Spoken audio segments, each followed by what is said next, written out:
25 ઓક્ટોબરની રાત્રે લગભગ 9:30 વાગ્યે બેંગલુરુના કેમ્થલી વિસ્તારમાં એક અકસ્માત થયો, જેમાં દર્શન નામના ડિલિવરી બોયનું મોત થયું.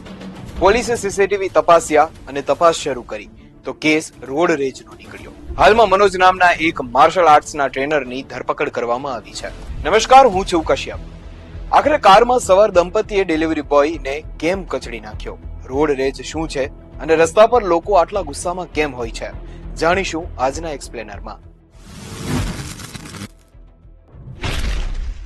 દર્શનની હત્યા પાઠ ભણાવવાના ઈરાદે થઈ હતી. વાસ્તવમાં થોડી વાર પહેલા દર્શન અને તેનો મિત્ર વરુણ સ્કૂટીથી ફૂડ ડિલિવરી કરવા જઈ રહ્યા હતા.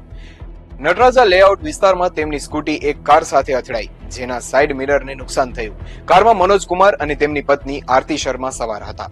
દર્શને ચાલતા ચાલતા માફી માંગી અને આગળ વધી ગયો, પરંતુ કહાની અહીંયા પૂરી નથી થતી. મનોજ ગુસ્સામાં આવીને સ્કૂટીની પાછળ ફર્યો અને તેને પાછળથી જોરદાર ટક્કર મારી અને ભાગી ગયો. દર્શનનો જીવ ગયો અને પાછળ બેઠેલા મિત્રને પણ ગંભીર ઈજા થઈ.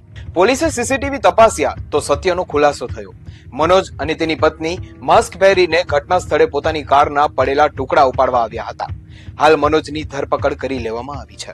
તો શું દેશમાં આવી રોડ રેજની ઘટનાઓ વધી રહી છે? કેન્દ્રીય પરિવહન મંત્રી નીતિન ગડકરીએ સંસદમાં જણાવ્યું હતું કે 2019માં દેશભરમાં રોડ રેજના 1,55,000 કેસ નોંધાયા હતા, જ્યારે 2021માં આ સંખ્યા 2,15,000 સુધી પહોંચી ગઈ. એનસીઆરબી અનુસાર દિલ્હી, મુંબઈ, બેંગલુરુ